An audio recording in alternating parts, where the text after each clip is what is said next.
His quirk allowed him to extend his fingers to which they could have pointed ends.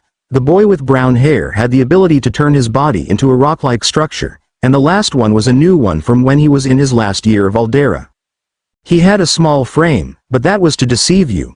Underneath that small frame was a boy who had seen better days. He would still have bruises from fights with high schoolers.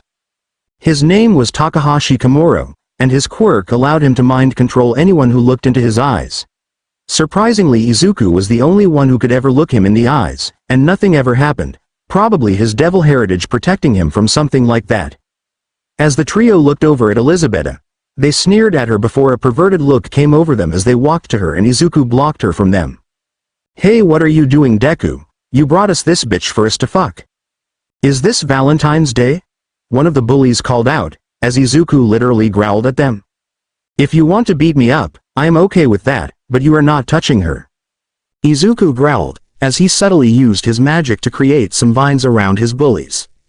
"Well, let's make sure that you are beaten before we take the bitch and have some fun," Nanashi said, drooling somewhat, when he said that Elizabetta had covered her chest as she moved backwards growling at them like a dog would. And what happened took place so fast that the bullies didn't know what had happened. Izuku rushed them and punched the boy who could transform into a rock-like structure and seemingly knocked him out with the singular punch. Then he switched over to the next one, Nanashi, and kicked him in the groin before using his magic to strip him of his clothes, leaving him nude on the street. And as soon as he got to the last one, he had managed to use his magic to erase his memories of this event before grabbing Elizabetta and RNNING. Needless to say, Elizabetta was blushing up a storm when Izuku had grabbed her hand and pulled her away from that situation with the most heroic face she could see. It was a few minutes later that the duo had found themselves in the park where Izuku had cried the other day, and Izuku took in the smells as well as air. Both students were out of breath from running so much, but it was worth it in order to escape before the police arrived on the scene.